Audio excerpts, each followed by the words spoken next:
Hello everyone, welcome to your channel Vishesh Academy by Neha. This is Neha. तो कैसे हैं आप सब? होप सो सब बढ़िया होंगे। तो गाइस, हम कर रहे थे हिस्ट्री की क्लासेस, जिसमें हम बीए सेकेंड ईयर की हिस्ट्री की क्लासेस की बात कर रहे थे। चैप्टर सेकंड जो है हमारा स्टार्ट हो चुका है, दिल्ली सल्तनत का दृढ़ीकरण। बहुत ही इम्पोर्टेंट चैप्टर आप सबके लिए, ठीक है।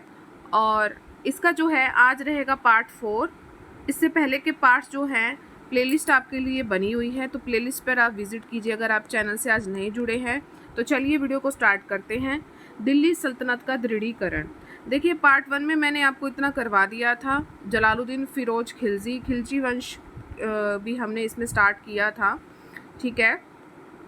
जलालुद्दीन खिलजी की यहाँ पर हत्या हो गई है, अलाउद्दीन खिलजी आ गए हैं, ठीक है। अलाउद्दीन खिलजी के बारे में मैंने आपको पढ़ाया था, क्योंकि अलाउद्दीन खिलजी का जो पोर्शन है वो बहुत बड़ा है, ठीक है। अलाउद्दीन खिलजी की बहुत सारी बातें हमने उत्तरी भारत की विजय पढ़ी, हमने दक्षिणी भारत की जो है विजय पढ़ी, ठीक है। तो ये बहुत कुछ मैं आपको सब कुछ करवा चुकी हूँ पहले के पार्ट्स में, तो आप जो है वीडियो को देख सकते हैं। तभी आज की वीडियो देखना, तभी आपको समझ आएगा।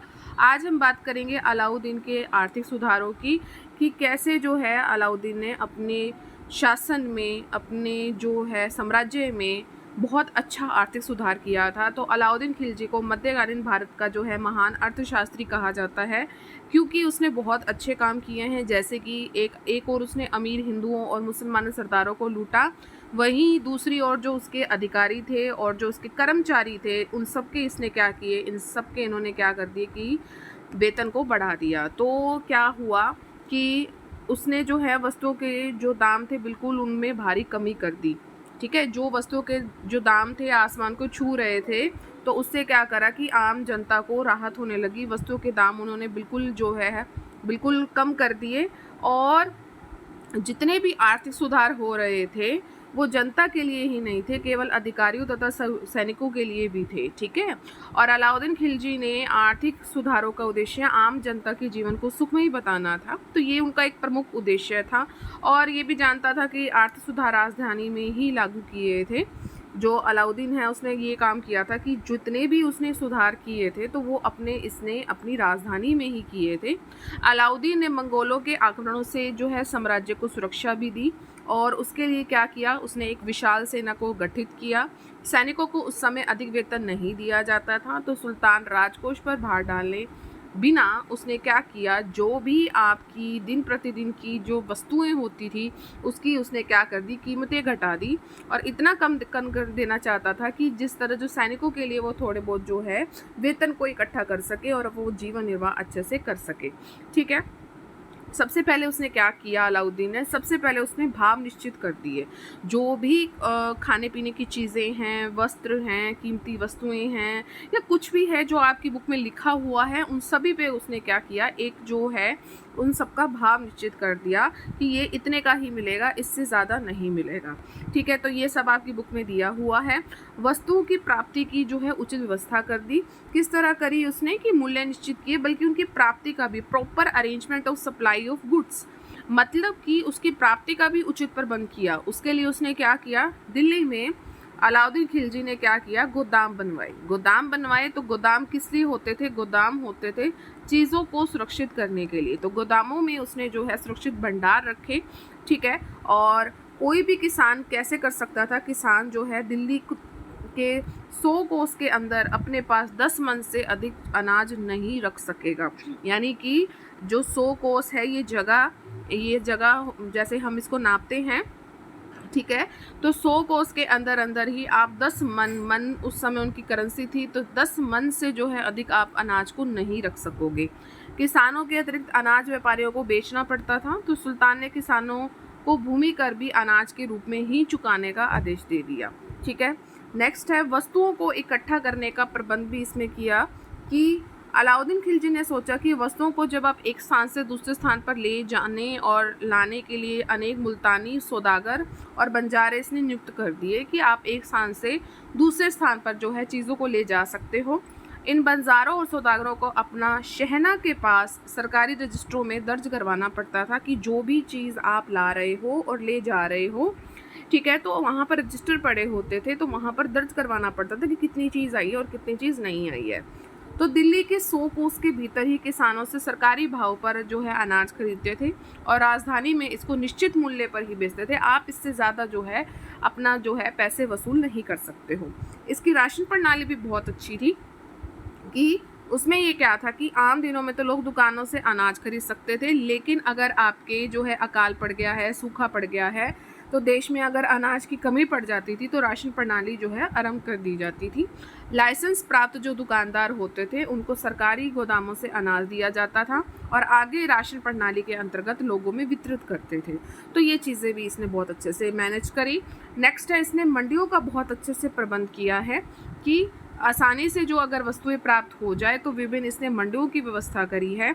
जो प्रत्येक मंडी होती थी तो उसका एक अध्यक्ष होता था। प्रत्येक मंडी के अध्यक्ष को शहना ए मंडी कहा जाता था। Very important. अलाउद्दीन खिलजी के समय अनाज मंडी का जो शहना था वो कौन था? मलिक कबूल था, मलिक कफूर नहीं था। ध्यान रखेंगे जो सेनापति था ये मलिक कबूल है। वह अपने पास अनाज के भाव की सूची रखता था और दुकानदारों पर वो कड़ी निगरानी रखता था कि अगर कहीं ज़रूरत से ज़्यादा वो ऊंची कीमतों पर अनाज को बेच तो नहीं रहे हैं, ठीक है। और वे सौदागरों तथा बंजारों के नामों को अपने रजिस्टरों में अंकित करता था। ये सारा काम इस मलिक कबूल का होता था।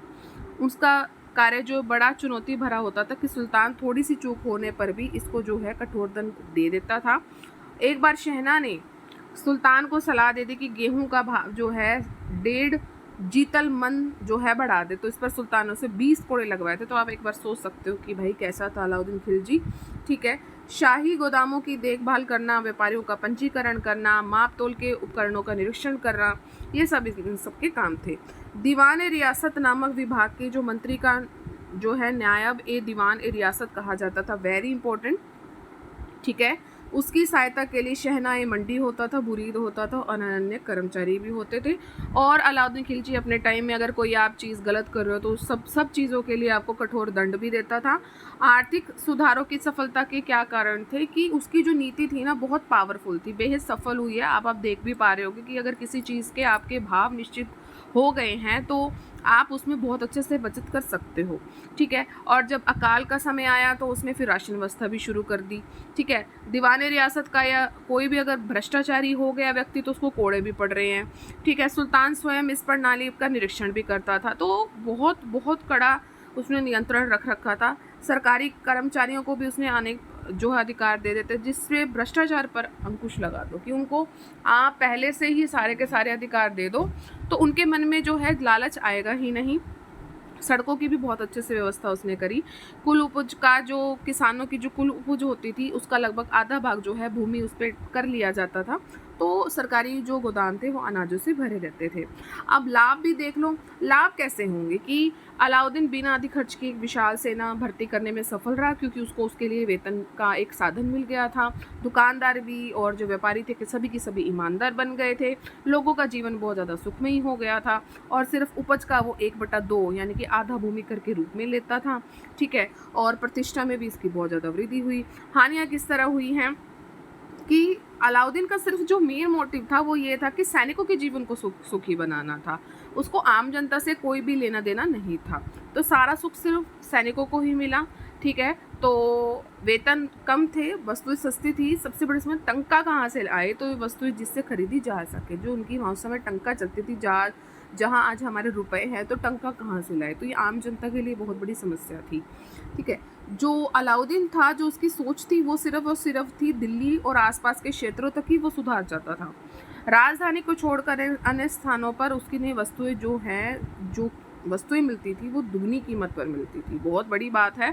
तो दूसरे भागों में रहने वाले करोड़ों लोगों को इसका कोई भी लाभ नहीं हुआ क्योंकि अलाउद्दीन खिलजी ने सिर्फ और सिर्फ अपनी राजधानी पर ही ज़्यादा फोकस रखा है, ठीक है। भारतीय व्यापार को इससे बहुत ज़्यादा धक्का लगा है क्योंकि जो बाकी के दुकानदार हैं, बाहर के हैं, वो जो है ज़्यादा लाभ नहीं कमा सके हैं। कृषकों की दशा जो है बहुत ज़्यादा शोचनीय हो गई थी, बहुत हो गई थी। दलालों और व्यापारियों के साथ जो है कठोरता का बर्ताव हुआ। भ्रष्टाचार बहुत ज़्यादा बढ़ चुका था। तो ये इसकी हानियाँ थी। अब बात करेंगे हम इसकी मंगोल नीति की। मंगोल कौन थे? मंगोल जो थे एक बर्बर जाति थी, बहुत ही गंदी जाति थी, ठीक है, एक बर्बर जाति थी जो आई थी मध्य एशिया से।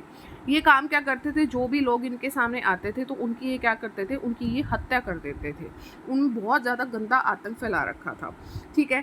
और भारतीय स्त्रियों की इज्जत भी लूटते थे और अनेक शहरों को इन्होंने रोंद डाला था।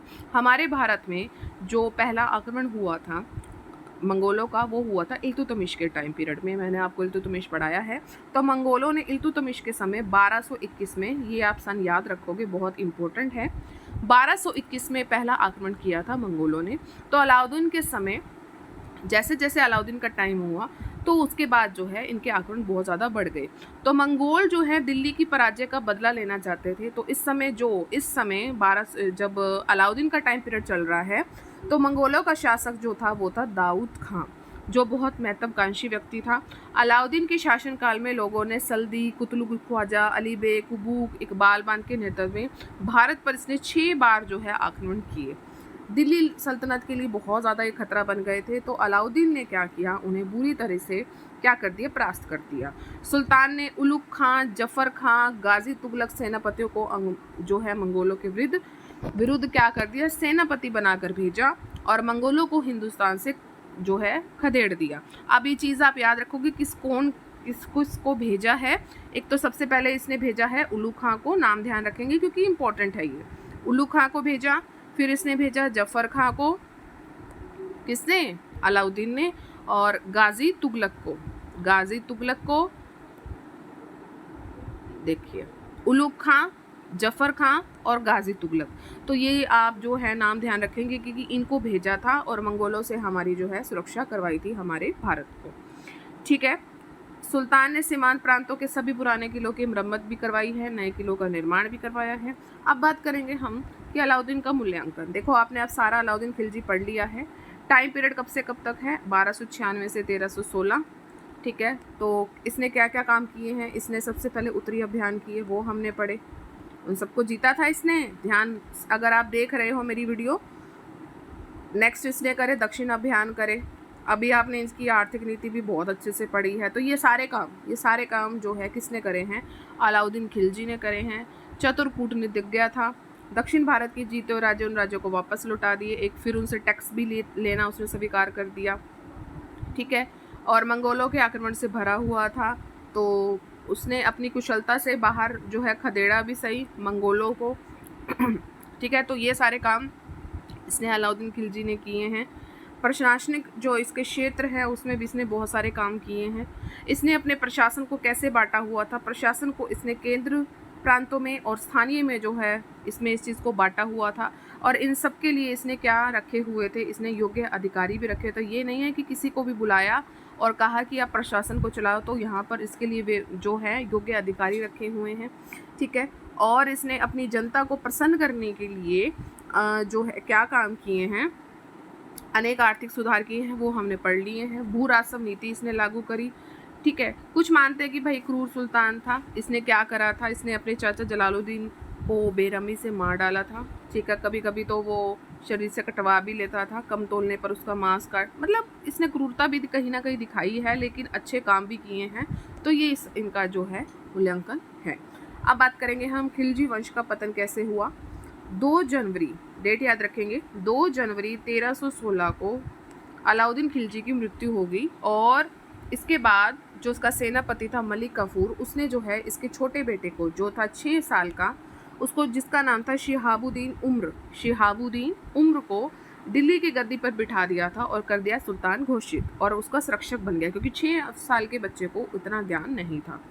तो मलिक काफूर ने क्या किया, राज्य की सारी शक्ति अपने हाथों में ले ली और अलाउद्दीन के बड़े पुत्रों खिज्र खां था और शादी खां को अंधा करवा दिया। 2 बेटों को अंधा करवा दिया, एक बेटा 6 साल का। तो सुल्तान के तीसरे पुत्र मुबारक शाह को भी उसने अंधा करवाने का प्रयास किया, परंतु दूसरे सरदार उसके साथ मिल गए और 11 फरवरी 1316 को, देखो 2 जनवरी 1316 को अलाउद्दीन खिलजी की मृत्यु हो गई है और 11 फरवरी 1316 को मलिक काफूर की क्या हो गई है, मतलब हत्या हो गई है। तो इसके बाद जो है दरबारियों ने मुबारक शाह को, जिसको वो अंधा करवाने की कोशिश में था, मुबारक शाह को उसके छोटे भाई शिहाबुद्दीन उम्र का प्रतिनिधि नियुक्त कर दिया, जो कि 6 साल का था। मुबारक शाह कैसा था? बहुत ही योग्य व्यक्ति था। श्री की दरबारियों का विश्वास पात्र कर लिया, शक्ति को उसने अपनी स्थिति को सुदृढ़ किया। फिर उसने इसके बाद जब मुबारक शाह ने अपनी शक्ति को सुदृढ़ कर दिया, उसके बाद जो 6 साल का इसका भाई था उसको अंधा करवा दिया। यानी कि अंधे कौन कौन हो गए? खिज्र खां, शादी खां और शिहाबुद्दीन उमर। शिहाबुद्दीन को अंधा करवाया। फिर 1316 से लेकर मुबारक शाह ने 1320 तक, यानी कि सिर्फ 4 साल ही जो है इसने शासन किया। और जितने भी इसके पापा जी ने, ठीक है, अलाउद्दीन ने जितने भी सुधार किए थे, जो आर्थिक सुधार किए थे, उन सबको क्या कर दिया? उन सबको इसने क्या कर दिया? समाप्त कर दिया। और उन सभी लोगों की जागीरें वापस कर दी जिनको सुल्तान अलाउद्दीन के समय छीन लिया गया था। गुजरात का जो अभियान हुआ था, देवगिरी के विद्रोह को इसने दमन किया, सभी कैदियों को इसने रिहा कर दिया मुबारक शाह ने। बड़ा मुबारक दे रहा है सबको, ठीक है, इस तरह याद कर सकते हो। मुबारक शाह ने भोग विलास में अपना अधिकतर समय बिताना आरंभ कर दिया। तो अगर ये भोग विलास आ गई है ना लाइन, तो समझ लो पतन निश्चित है। तो 26 अप्रैल 1320 को खुसरो खां ने क्या किया? मुबारक शाह का वध कर दिया। और खुसरो खां अब बन गया है दिल्ली का सुल्तान। उसका खिलजी वंश से कोई भी संबंध नहीं था। उसने कुछ ही महान शासन किया। दीवानपुर के सूबेदार गाजी मलिक गयासुद्दीन तुगलक ने कुछ अमीरों की सहायता से विद्रोह कर दिया। किसने किया है? गाजी मलिक था, जिसका नाम था गयासुद्दीन तुगलक, जो तुगलक वंश का संस्थापक है। उसने जो है कुछ अमीर थे, उनकी सहायता से विद्रोह किया। और सुल्तान जो था वो खुसरो खां, जिसने मुबारक शाह का वध किया था, तो सुल्तान खुसरो का इसने वध कर दिया। तो 8 सितंबर 1320 को गाजी मलिक ने खिलजी वंश के स्थान पर तुगलक वंश की स्थापना कर दी।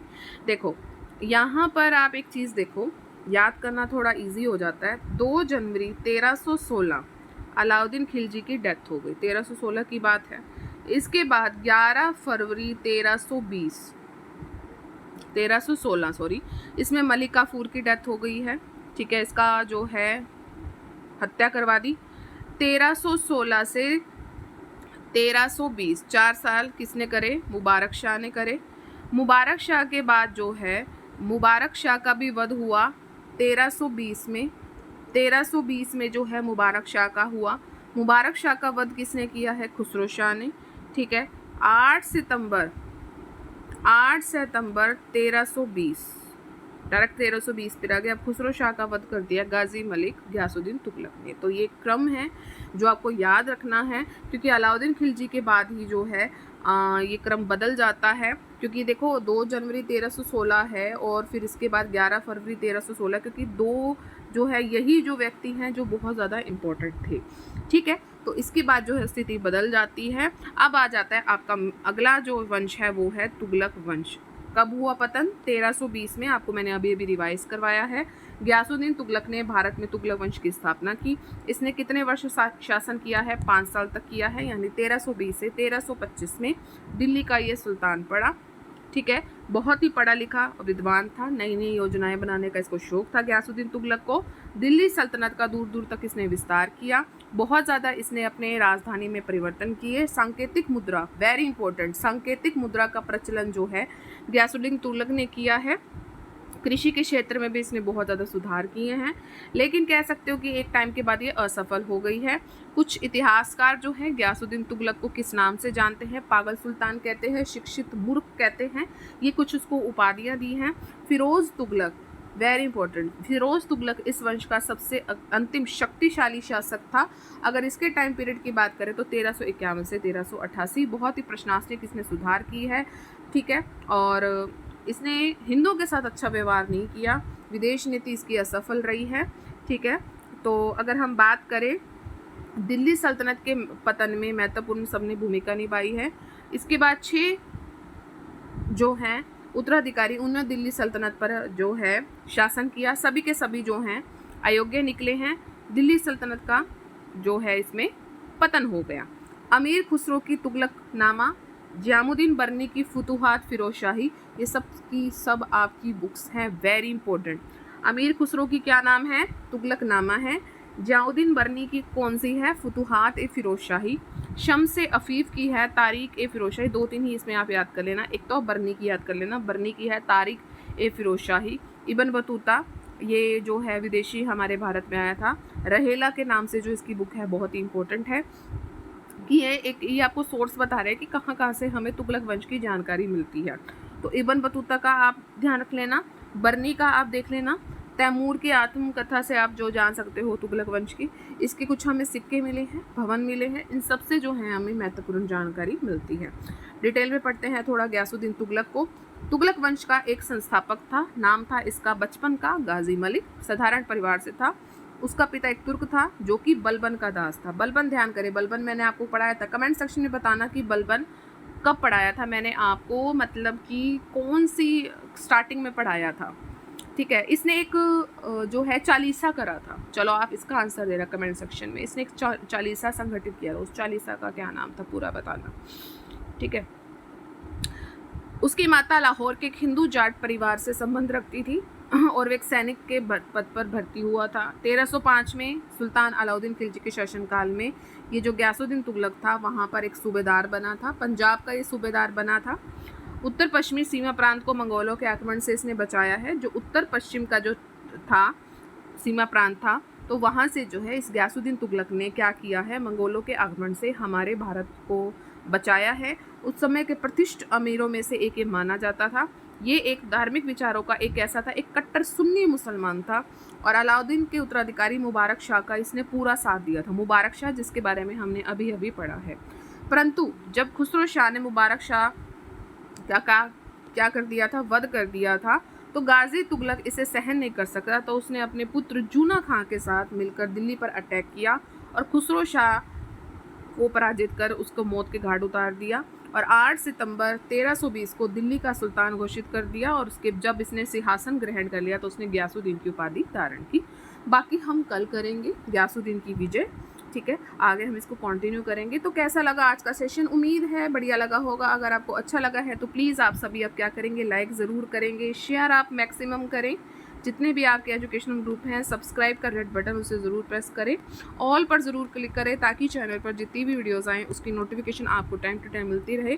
तो मिलेंगे कल हम, और इस चैप्टर को हम जल्दी समाप्त करेंगे क्योंकि हमने चैप्टर नंबर 3 भी स्टार्ट करना है। फटाफट अब आपका मैं थोड़ा सिलेबस अब करवाऊँगी, कोशिश पूरी रहेगी। ठीक है, तो चलिए मिलते हैं नेक्स्ट सेशन में। Till then thank you so much, take care and bye bye.